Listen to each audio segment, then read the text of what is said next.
ओम नमः शिवाय। शिवजी सदा सहाय। ओम नमः शिवाय। गुरुजी सदा सहाय। अथ श्री शिव महापुराणे द्वितीयायां रुद्रसंहितायां तृतीयः पार्वतीखण्ड अथ चतुर्दशोऽध्यायः। ब्रह्म उवाच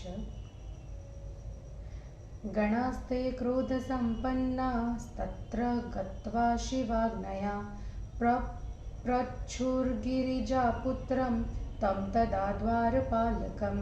शिवगण ऊचुः कोऽसि त्वं कुत आयातः किं वा त्वं च चिकीर्षसि ज्ञातोऽधगच्छ दूरं वे यदि जीवितुमुच्यसि।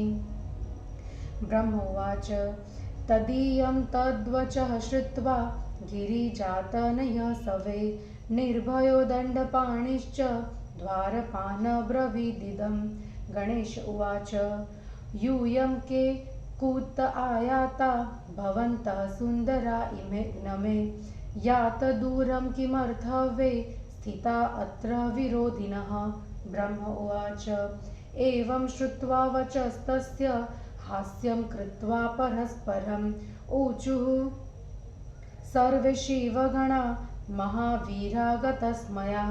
परस्परमिति प्रोच्य सर्वे ते शिवपार्षदाः द्वारपालं गणेशं तं प्रत्युचुः क्रुद्धमानसाः। शिवगणा ऊचुः श्रूयतां द्वारपाला हि वयं शिवगणावरः त्वां निवारयितुं प्राप्तः शङ्करस्याज्ञया विभोः। त्वमपि ह गणं मत्वा न हन्यामोऽन्यथा हतः। तिष्ठ दूरे स्वतस्त्वं च किमर्थं मृत्युमीहसे। ब्रह्म उवाच इत्युक्तोऽपि गणेशच्व गिरिजातनयोभयः निर्भर्त्स्य शङ्करगणान् द्वारं मुक्तवांस्तदा। ते सर्वेऽपि गणाः शैवास्तत्रत्यावचनं तदा श्रुत्वा तत्र शिवं गत्वा तद्वृत्तान्तमथाब्रुवन्। ततश्च तद्वचः श्रुत्वा भूतलीलो महेश्वरः विनिर्भत्स्य गणानूचे निर्जाल्लोकगतिर्मुने। महेश्वर उवाच कश्चायं वर्तते किं च ब्रवीत्यरिवदुच्छ्रितः किं करिष्यत्स सदबुद्धिः स्वमृत्युं वाञ्छति ध्रुवं। दूरतः क्रियतां रोष द्वारपालो नवीनकः क्लीबा इव स्थितास्तस्य वृतं वदथ मे कथम्। स्वामिनोक्ता गणास्ते चाद्भुतलीलेन शम्भुना पुनरागत्य तत्रैव तमुचुर्द्वारपालकम्। शिवगणा ऊचुः रे द्वारपालकत्वं हि स्थितश्च स्थापितः कुतः नैवास्मान्न गणयस्येवं कथं जीवितुमिच्छसि। द्वारपाला वयं सर्वे स्थिताः किं परिभाषसे हिंसा न गृहीतश्च शृङ्गालः शिवमीहते तावन्दर्जसि मूर्खत्वं यावद्दृढपराक्रमः नानुभूतस्त्वयात्रैव ह्यनुभूतः पतिष्यसि। इत्युक्तस्ते सुसंक्रुद्धो हस्ताभ्यां यष्टिकां तदा गृहीत्वा तायामास गणां स्तान् परिभाषिणः। उवाचाथ शिवापुत्रः परिभर्त्स्य गणेश्वरान् शङ्करस्य महावीरान् निर्भयत्स्तान् गणेश्वरः। शिवपुत्र उवाच यातयात इतो दूरे नो चैद्वे दर्शयामिह स्वपराक्रममत्युग्रं यास्यथात्युपहास्यताम्। इत्याकर्ण्य वचस्तस्य गिरिजातनयस्य हि परस्परमथोचुस्ते शङ्करस्य गणास्तदा शिवगणा ऊचु किं कर्तव्यं क गन्तव्यं क्रियते स न किं पुनः मर्यादा रक्ष्यते स्माभिरन्यथा किं ब्रवीति च। ब्रह्मोवाच ततः शम्भुगणा सर्वे शिवं दूरे व्यवस्थितं क्रोशमात्रं तु कैलासात् वत्वा ते च तथा ब्रुवन् शिवो विहस्य तान् सर्वान् स्त्रीशूलकर उग्रदिः उवाच परमेशो हि स्वगणान् वीरसम्मतान्। शिव उवाच रे गणाः क्लिबमता न वीरावीरमानिनः मदग्रे नोदितुं योग्या बर्स्त्रितः किं पुनर्वदेत् गम्यतां तायतां चैष यः कश्चित् प्रभवेदिह बहुनोक्तेन किं चात्र दूरीकर्तव्य एव सः। ब्रह्म उवाच इति सर्वे महेशेन जग्मुस्तत्र मुनीश्वर भर्त्सितास्तेन देवेन प्रोचुश्च गणसत्तमः। शिवगणा ऊचु रे त्वं शृणु वे बाल बलाक्तिं परिभाषसे इतस्त्वं दूरतो याहि नो चेन्मृत्युर्भविष्यति। ब्रह्म उवाच इति श्रुत्वा वचस्तेषां शिवाज्ञाकारिणां ध्रुवं शिवासुतस्तदा भूत्स्य किं करोमीति दुःखितः एतस्मिन्नन्तरे देवी तेषां तस्य च वै पुनः श्रुत्वा तु कलहं द्वारि सखीं पश्यति सा ब्रवीत् समागत्य सखी तत्र वृत्तान्तं समबुध्यत क्षणमात्रं तदा दृष्ट्वा गता हृष्टा शिवान्तिकं तत्र गत्वा तु तस्तर्वभृतं तद्धभूत्मुने अशेषेण तया सख्या कथितं गिरिजाग्रतः। सख्युवाच अस्मदीयो गणो यो हि स्थितो द्वारि महेश्वरी निर्भर्स्ययन्ति तं वीरः शङ्करस्य गणा ध्रुवं शिवशैव गणा सर्वे विना ते वसरं कथं प्रविशन्ति हठाद्गेहे नैतच्छुभतरं तव तं सम्यक् कृतं यनेनैव नहि कोऽपि प्रवेशितः दुःखं चैवानुभूयात्र तिरस्कारादिकं तथा अतः परं तु वाग्वादः क्रियते च परस्परं वाग्वादे च कृतेनैव तर्ह्यायां तु सुखेन वै कृतश्वैवात्र वाग्वादस्तं जित्वा विजयेन च प्रविशन्तु तथा सर्वे नान्यथा कर्हिचित् प्रिये अस्मिन्नेवास्मदीये वै सर्वे सम्भत्स्त्रीता वयम् तस्मदेवि त्वया भद्रे न त्याज्यो मान उत्तमः शिवो कर्मटवत्तेग्ध वर्तते सर्वदा सति किं करिष्यत्यहकारं मानुकूल्यं भविष्यति। ब्रह्म उवाच अहो क्षणं स्थिता तत्र शिवेच्छावशतः सति मनस्युवाच सा भूत्वा मानिनी पार्वती तदा।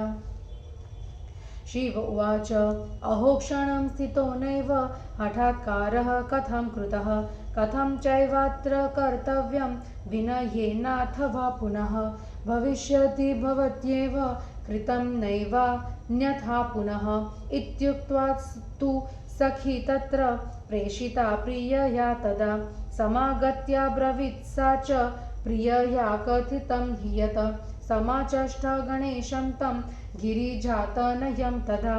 सख्युवाच सम्यक् कृतं त्वया भद्र बलाते प्रविशन्तु न भवदग्रे गणा हेते किं जयन्तु भवद्वशम् कृतं चेद्वा कृतं चैव कर्तव्यं क्रियतां त्वया जितो यस्तु पुनर्वापि न वैरमथवा ध्रुवम्।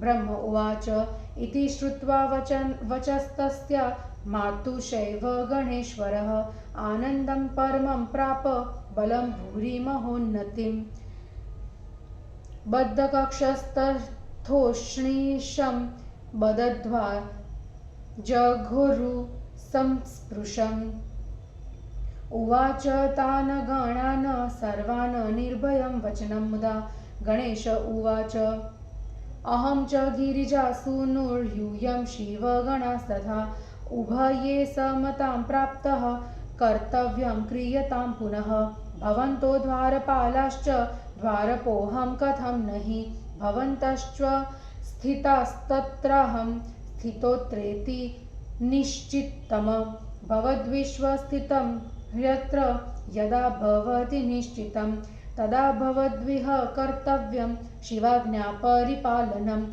इदानीं तु मया चात्र शिवाज्ञापरिपालनं सत्यं च क्रियते वीरा निर्णीतं सेयथोचितं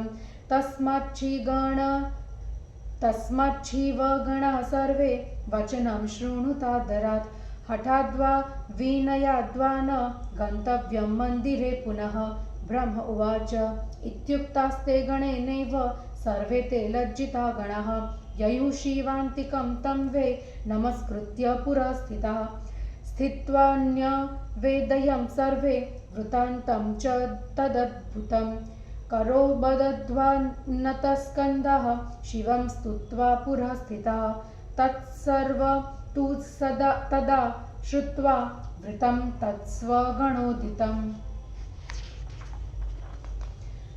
लौकिकीं वृत्तिमाश्रित्य शङ्करो वाक्यमब्रवीत् शङ्कर उवाच श्रूयतां च गणाः सर्वे युद्धं योग्यं भवेन्नहि यूयं चात्रास्मदीया वे स च गौरी गणस्तथा विनयः क्रियते चेद्वे वश्यः शम्भुः स्त्रिया सदा इति ख्यातिर्भवेल्लोके गर्हिता मे गणाध्रुवम् कृते चैवात्र कर्तव्यम् इति नीतिर्गरीयसी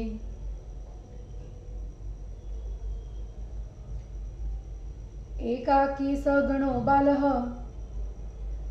किं करिष्यति विक्रमम् भवन्तश्वगणा लोके युद्धे चाति विशारदः मदीयाश्व कथं युद्धं हित्वा यास्यथ लाघवम् स्त्रियाग्रहः कथं कार्यः पत्युरग्रे विशेषतः कृत्वा सा गिरिजा तस्य नूनं फलमवाप्स्यति तस्मात्सर्वे च मद्वीराः शृणुतादरतो वचः कर्तव्यं सर्वथा युद्धं भावि यतद्ववत्स्थिति ब्रह्म उवाच इत्युक्त्वा शङ्करो ब्रह्मन् नानालीला विशारदः वीरराम मुनिश्रेष्ठ दर्शयन् लौकिकीं गतिम् इति श्री शिवमहापुराणे द्वितीयायां रुद्रसंहितायां चतुर्थे कुमारखण्डे गणविवादवर्णनं नाम चतुर्दशोऽध्यायः। हिंदी अनुवाद। ब्रह्मा जी ने कहा, शिवजी की आज्ञा को पाकर उन गणों ने उस द्वारपाल गिरिजा पुत्र से कहा। शिव गणों ने कहा, तुम कौन हो, कहाँ से आए हो और तुम क्या करना चाहते हो? यहाँ से तुम दूर चले जाओ यदि जीवित रहना चाहते हो। ब्रह्मा जी ने कहा। शिव गणों की बातों को सुनकर निर्भीक दंड हाथ में लिया हुआ गिरिजा पुत्र उन द्वारपालों से कहने लगा। गणेश जी ने कहा, तुम लोग कौन हो, कहाँ से आए हो? तुम तो सुंदर हो, विरोध करने के लिए यहाँ क्यों खड़े हो? यहाँ से जाओ। ब्रह्मा जी ने कहा। इस प्रकार उसकी बातों को सुनकर आपस में हंसते हुए घमंड रहित महावीर शिव गणों ने कहा। उन शिवजी के पार्षदों ने आपस में बात करके क्रुद्ध होकर गणेश जी से कहा। शिव गणों ने कहा, सुनो, हम शिवजी के गण ही यहाँ के द्वारपाल हैं। शिवजी की आज्ञा से तुम्हें हटाने के लिए यहाँ आए हैं। तुमको भी एक गण मानकर हम नहीं मार रहे हैं, नहीं तो मार देते। तुम तुम अपने से हट जाओ, किस लिए मरना चाहते हो? ब्रह्मा जी ने कहा। इतना कहने पर भी गिरिजा पुत्र गणेश ने शंकर के गणों को झिड़क दिया और उसने दरवाजा नहीं छोड़ा। वे सभी शिवगण उसकी बातों को सुनकर शिवजी के पास जाकर उस समाचार को कहने लगे। हे मुनि, अद्भुत लीला करने वाले शिवजी गणों की बातें सुनकर अपने गणों को बिगड़कर लोक व्यवहार के अनुसार कहने लगे। शिवजी ने कहा, यह कौन है? शत्रु के समान धूर्त यह क्या कहता है? यह दुर्बुद्धि क्या करेगा? निश्चित ही यह अपनी मृत्यु चाह रहा है। इस नए द्वारपाल को हटाओ। नपुंसकों की भांति उसका समाचार मुझसे कह रहे हैं। अद्भुत लीला करने वाले स्वामी के ऐसा कहने पर वे पुनः वहां आकर उस द्वारपाल से कहने लगे।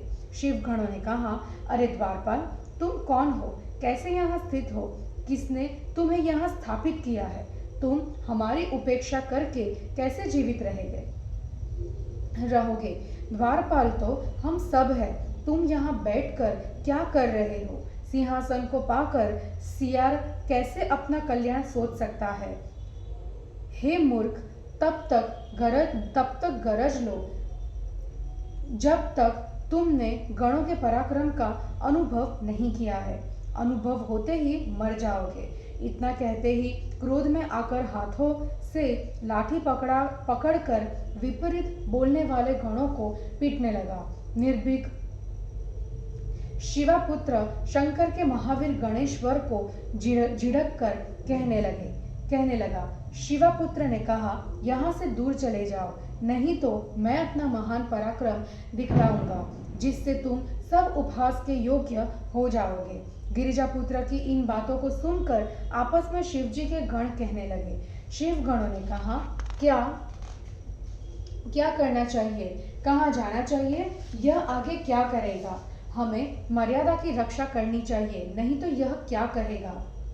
ब्रह्मा जी ने कहा, कैलाश से एक कोस दूर बैठे हुए शिवजी के पास जाकर शिवगणों ने उनसे कहा। त्रिशूल हाथ में लिए हुए उग्र बुद्धि वाले शिवजी ने हंसकर उन वीरों के आदरणीय अपने गणों से कहा। शिवजी ने कहा, अरे गणों, तुम नपुंसक ही हो, स्वाभिमानी वीर नहीं हो। मेरे सामने यह कहने योग्य बात नहीं है।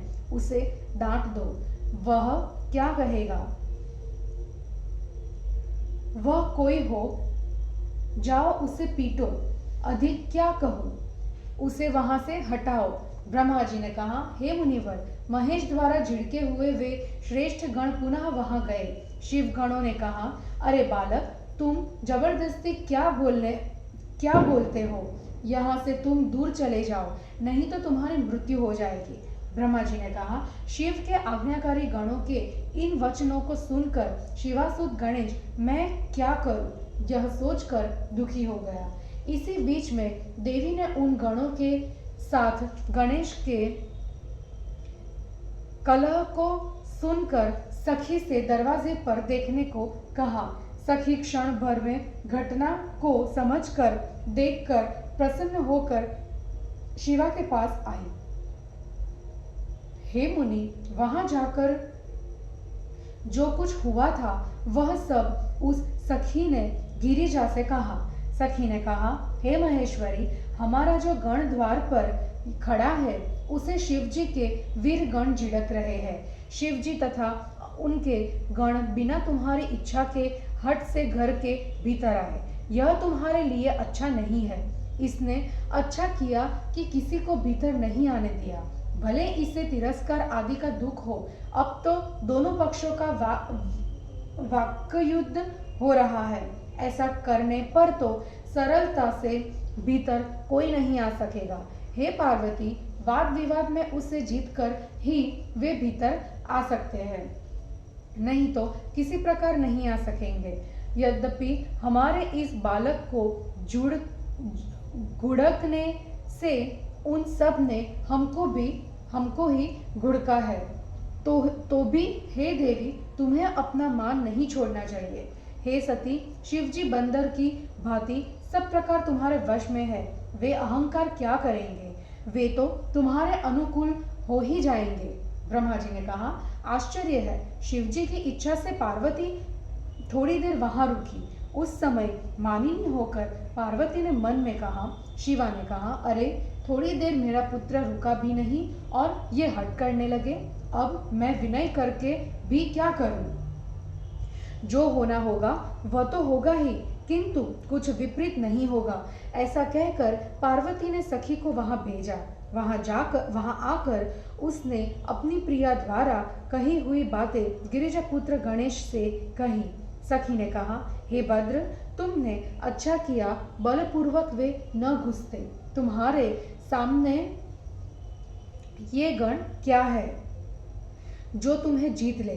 भला बुरा जो भी हो, तुम्हें अपना कर्तव्य करना ही चाहिए। विजयी होने पर भी वैर तो करना ही नहीं है। ब्रह्मा जी ने कहा, इस प्रकार माता तथा उनकी सखी की बातों को सुनकर गणेश्वर को बल की वृद्धि तथा आनंद की प्राप्ति हुई। वह कच्छा और पगड़ी बांधकर जंघा तथा छाती को ठोकता हुआ उन गणों से निर्भय होकर कहने लगा। गणेश जी ने कहा, मैं पार्वती का पुत्र हूँ, तुम शिवजी के गण हो, दोनों समान है। तुम्हें जो करना हो करो। आप भी द्वारपाल है, मैं भी द्वारपाल हूँ। आप वहाँ खड़े हैं, मैं यहाँ खड़ा हूँ। जब आपको यहाँ खड़ा होना होगा तब आप शिव जी की आज्ञा का पालन करना। इस समय मैं यहाँ शिवा की आज्ञा का पालन कर रहा हूँ। हे वीरो, यह मैं सत्य कह रहा हूँ। मैंने यह उचित निर्णय लिया, इसलिए सभी शिवगणों मेरी बात को आदर से सुनो। हट से या नम्रता से तुम्हें घर के भीतर नहीं जाना है। ब्रह्मा जी ने कहा, पार्वती नंदन के वचनों से लज्जित होकर वे सभी शिवजी के गण शिवजी के पास जाकर उन्हें प्रणाम करके सामने खड़े हो गए। वहां खड़े होकर उस अद्भुत समाचार को सुनकर हाथ जोड़ सिर झुकाकर स्तुति करके सामने खड़े हो गए। अपने गणों द्वारा कहे हुए वृतांत को सुनकर भगवान शिव लौकिक व्यवहार का आश्रय लेकर कहने लगे। शिव जी ने कहा, हे गणों, सुनो, युद्ध करना तो उचित नहीं है। तुम मेरे गण हो और वह पार्वती का गण है। यदि उससे निवेदन किया जाए तो हे गणों, संसार में यह निंदनीय प्रसिद्धि होगी कि शिवजी स्त्री के वश में है। जैसा तुम्हारे साथ वह करता है वैसा उसके साथ तुम भी करो। यह उत्तम नहीं, ये उत्तम नीति है। वह अकेला बालक क्या पराक्रम करेगा? तुम लोग मेरे गण युद्ध में अति कुशल हो। मेरे गण युद्ध में कैसे लघुता को प्राप्त होगे? पति के सामने स्त्री को दुराग्रह नहीं करना चाहिए। यदि गिरिजा हट करेगी तो उसका फल अवश्य पाएगी। इसलिए वीरों, आदर से मेरी बात सुनो। तुम उससे युद्ध करो। जो होनहार होगी होने दो। ब्रह्मा जी ने कहा, हे नारद, इतना कहकर नाना प्रकार की लीला करने में चतुर शिव जी लौकिक गति को दिखलाते हुए चुप हो गए। और इस प्रकार शिव महापुराण में गण विवाद वर्णन नामक 14वां अध्याय समाप्त हुआ। जय गुरु जी।